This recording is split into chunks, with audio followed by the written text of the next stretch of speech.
Students, hopefully all are fine. So class, आज हम अपना नया टॉपिक स्टार्ट करने जा रहे हैं जिसका नेम है रूल्स ऑफ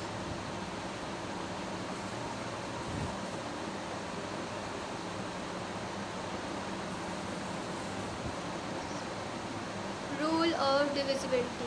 तो ये हमारा बेसिक कॉन्सेप्ट है कि डिविजिबिलिटी के क्या क्या रूल्स हैं। तो इसके अंदर हमारे पास कुछ ऐसे नंबर्स दिए जाते हैं जिसे हमें जो है देखकर बताना पड़ता है कि ये हमारे कौन सी टेबल में आ रहे हैं, किस नंबर से डिवाइड हो रहे हैं। ठीक है, तो सबसे पहले हम 2 से लेके 10 तक के उन नंबर्स की बात करेंगे जो हमारे टेबल्स डिवाइड होकर टेबल्स में आ रहे होते हैं। तो पहला रूल है हमारा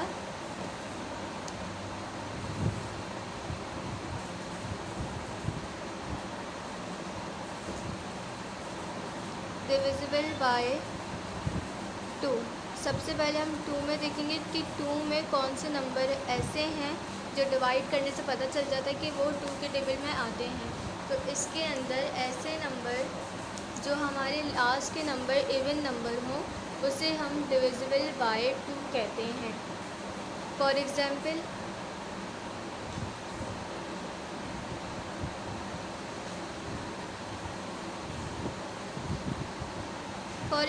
में हमें एक नंबर दे दिया 26। तो हमारा जो लास्ट नंबर है वो है इवन नंबर। इवन नंबर हमारे कौन कौन से होते हैं? 2, 4, 5, 6, 8, 10, 12। तो ऐसे नंबर्स जो इवन नंबर्स हों और एंड में लास्ट में लग रहे हों तो उसे हम कहेंगे डिविजिबल बाय 2, क्योंकि और ये डिवाइड हो सकते हैं 2 से। ठीक है, हमें यही चीज़ बतानी है कि ये नंबर 2 से डिवाइड हो सकते हैं या फिर ये नंबर 3 से डिवाइड हो सकते हैं। तो हमें लास्ट के डिजिट को देखकर पता चल गया कि हमारा डिविजिबल बाय 2 है। अब इसके बाद रूल नंबर 2,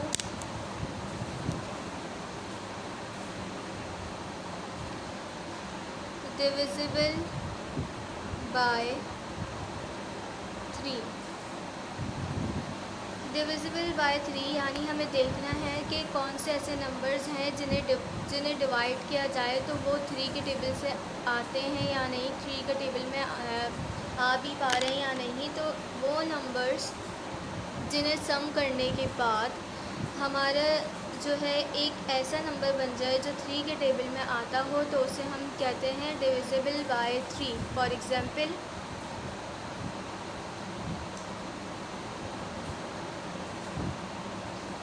3, 8, 4। मैं आपको एग्जाम्पल के वे में समझाऊंगी ताकि आप लोग को ठीक से समझ आ जाए। अब यहाँ पर हमारे पास 3 डिजिट है, इसे हम क्या करेंगे? सम करेंगे। 3 + 8 + 4। जब हम इसे सम करेंगे तो ये हमारा बन जाएगा 15। अब क्या 15 हमारा 3 के टेबल में आता है? यस, 3 के टेबल में हमारे पास 15 आता है। तो ऐसा नंबर जो सम करने से हमारा वो नंबर बन जाए जो 3 के टेबल में आता हो तो हम इसे कह सकते हैं it is divisible by 3। Then इसके बाद आपका थर्ड रूल है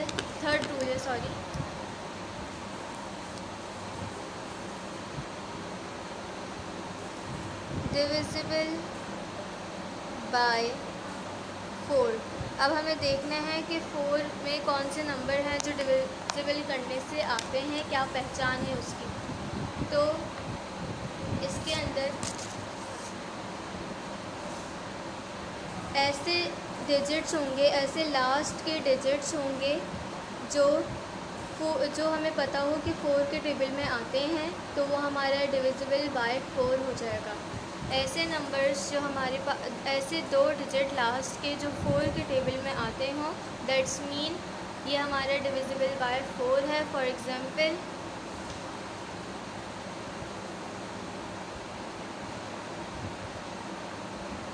6 164।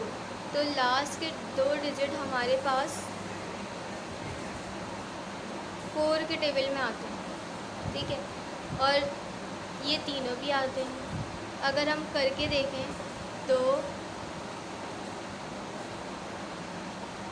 16 डिवाइडेड बाय 4, तो हमारा आंसर आएगा 64 डिवाइडेड बाय 4, तो हमारा आंसर आएगा 16।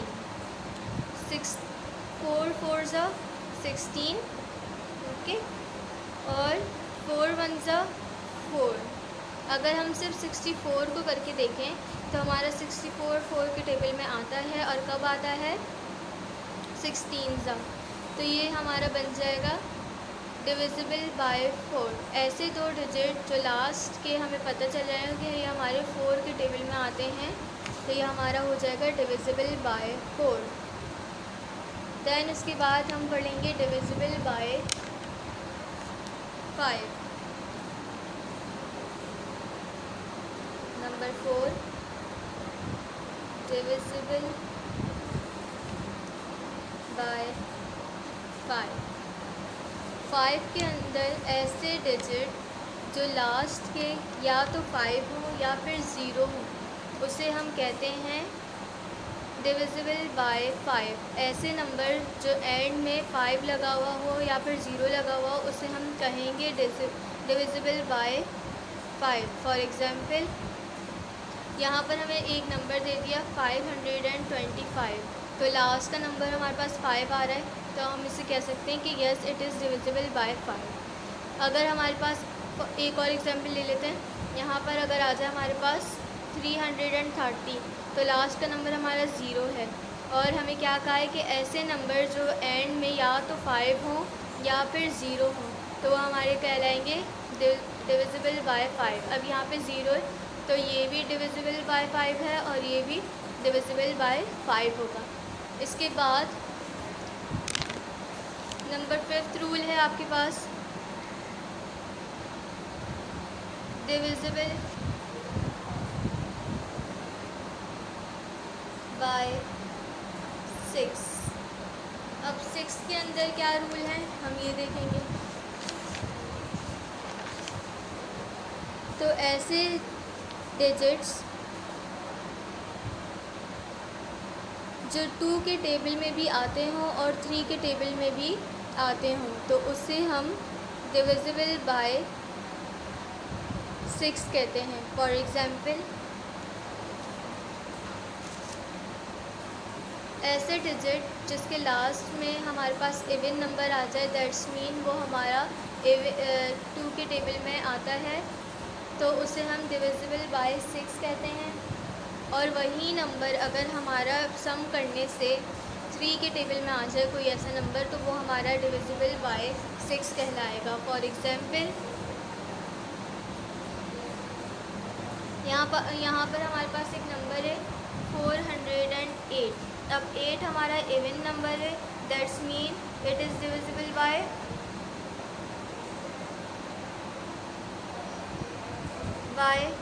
2। ये 2 के टेबल में आता है। अब यही नंबर 408 को हम सम करके देखेंगे, और सम करने से अगर ऐसा नंबर बन जाए जो 3 के टेबल में आता हो, तो दैट्स मीन यहाँ पर हम लेंगे 4 + 0 + 8। अब हमने देखना है इन तीनों को सम करके कि ये हमारा ऐसा नंबर बन रहा है जो 3 के टेबल में आता हो। तो 8 में हम प्लस करेंगे 4, तो हमारा बन जाएगा 12।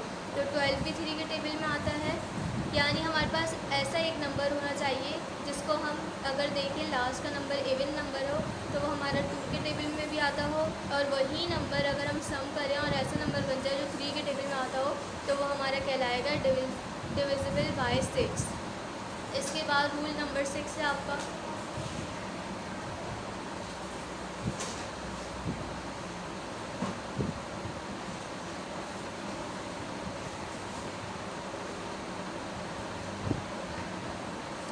नंबर 6।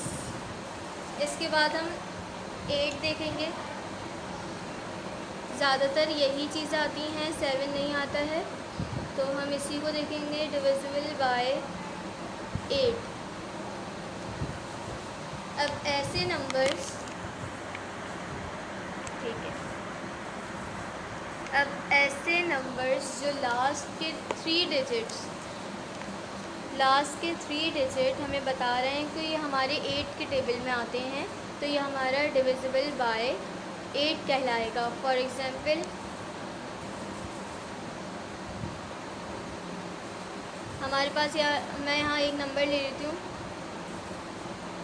53,888। तो लास्ट के 3 डिजिट हमारे 8 के टेबल में आते हैं, तो ये हमारा कहलाएगा 8 इज़ डिविजिबल बाय 8। ऐसे 3 डिजिट जो लास्ट के हों और वो 8 के टेबल में आते हों, that's mean it is divisible by 8।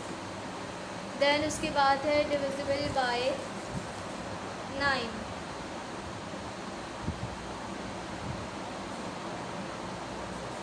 Divisible by 9।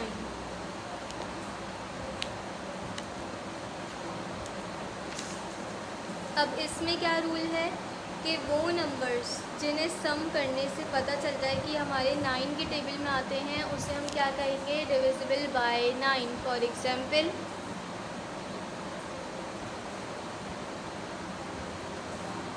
मैंने यहाँ एक नंबर ले लिया जो है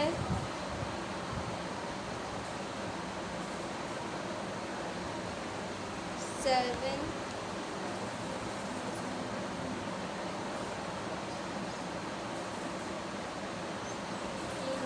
ठीक है। मैंने यहाँ एक नंबर लिया है 72,9639। तो इस नंबर को अब हमें देखना है कि यह हमारे डिविजिबल बाय 9 हो रहे हैं या नहीं। तो हम इसके लिए भी सम वाला रूल इस्तेमाल करेंगे, एडिशन वाला रूल इस्तेमाल करेंगे। 7 + 2 + 9 + 6 + 3 + 9। और जब इन सब को सम किया जाएगा तो हमारे पास क्या आंसर आएगा, और जो आंसर आएगा क्या वो 9 की टेबल में आता है या नहीं, तो हम करके देख लेते। 9 और 9 18, 19, 20, 21, 22, 23, 24, 25, 26, 27, 28, 29, 30, 31, 32, 33, 34, 35, 36। तो इन सब को सम करने से हमारे पास आंसर आ रहा है 36। और 36 क्या हमारे पास 9 के टेबल में आता है? जी आता है। 36 डिवाइडेड बाय 9 तो हमारा बनता है 4। तो जब हम 36 को 9 से डिवाइड करेंगे तो 9 4 हमारा बनता है 36। तो ये हमारा कहलाएगा डिविजिबल बाय 9। ऐसे नंबर्स जिन्हें सम करने से पता चल जाए कि हमारे 9 के टेबल में आता है तो उसे हम डिविजिबल बाय 9 कहते हैं। इसके बाद आपका लास्ट रूल है नंबर 8 पर, डिविजिबल बाय 10। अब हमें 10 का किस तरीके से निकालना है? ऐसे नंबर जो लास्ट में 0 हो, जो लास्ट का नंबर हमारे पास 0 हो, वो हमारे पास कहलाएगा डिविजिबल बाय 10। फॉर एग्ज़ाम्पल यहाँ पर हमें नंबर दिया गया 340, तो लास्ट का नंबर देखें 0 है, तो ये हमारे। फिर एक और नंबर हमें दिया गया 550, लास्ट का नंबर हमारे पास 0 है, that's mean it is divisible by 10। तो इस तरीके से आपसे पूछ सकते हैं कि आपको इस तरीके से नंबर दिए जाएंगे और आपसे पूछा जाएगा कि ये डिविजिबल बाय 10 है या 9 है। तो आपने खुद से इस चार्ट को याद रखना है और बताना है कि yes it is divisible by 10, या अगर नहीं आता हो तो आपने उसका सॉल्यूशन लिखकर बताना है कि नहीं ये डिविजिबल बाय 9 नहीं है या 10 नहीं है, क्योंकि इसमें ये नंबर नहीं है जो हमें हमारी रिक्वायरमेंट है वो पूरी नहीं है। ठीक है, तो मैं आपको कुछ क्वेश्चंस देती हूँ और बताती हूँ कि इस तरीके से क्वेश्चंस आ जाते हैं। अब यहाँ पर मैं लिख रही हूँ नंबर 1 पर इज़ 109 95 is divisible by 5। क्या ये नंबर 195 5 का डिविजिबल हो सकता है? तो सबसे पहले हमें रूल देखना है कि रूल क्या था हमारे पास 5 का, कि कोई भी ऐसा नंबर जिसके लास्ट में 5 आता हो या 0 आता हो उसे हम डिविजिबल बाय 5 कहते हैं। तो क्या इसके अंदर हमारे पास जो लास्ट नंबर है वो 5 आ रहा है? तो हम सॉल्यूशन डालेंगे, ठीक है। अब हमें बताना है कि ये हमारा 5 का डिविजिबल है या नहीं। तो लास्ट नंबर हमारा 5 या 0 होना चाहिए। तो यहाँ पर हमारे पास लास्ट नंबर 5 आ रहा है, तो हम यहाँ लिख देंगे yes it is divisible bye 5। ये आपका आंसर हो जाएगा। अब यहाँ पर मैं एक और क्वेश्चन लिख रही हूँ। Question number 2 is 455 is divisible by 5 and 10। तो आपने 5 और 10 में बताना है कि ये नंबर आता है या नहीं, डिवाइड करने से ये इसका डिविजिबल बनता है या नहीं। तो आप किस तरीके से बताएंगे? सबसे पहले आप सॉल्यूशन की हेडिंग डालेंगे, ठीक है, और सबसे पहले आप 5 का बताएंगे। आपने लिखा नंबर 5 का, यहाँ आपने लिख दिया 455। फिर यहाँ आपने बताया सबसे पहले 5 का रूल हमारे पास क्या था कि कोई भी ऐसा नंबर जो लास्ट में 5 या 0 आता हो तो वो हमारा कहलाएगा डिविजिबल बाय 5। तो अब यहाँ पर हमारे पास लास्ट नंबर 5 है, तो हम कह देंगे yes it is divisible bye 5। अब यहाँ पर हमें 10 का भी बताना है कि क्या ये 10 का डिविजिबल है या नहीं। तो हम दोबारा से लिखेंगे 555 और 10 का रूल हमारे पास क्या था कि ऐसा नंबर जो लास्ट में 0 हो वो हमारा कहलाएगा इट डिविजिबल बाय 10। लेकिन अब यहाँ पर लास्ट का नंबर 0 नहीं है, तो हम क्या लिख देंगे? No it is not divisible by 10। तो इसी तरीके से आपके पास और क्वेश्चंस भी इसके आएंगे। होपफुली आप लोगों को अपना ये टॉपिक समझ आ गया होगा, रूल्स ऑफ डिविजिबिलिटी का। Take care till the next class. अल्लाह हाफिज़।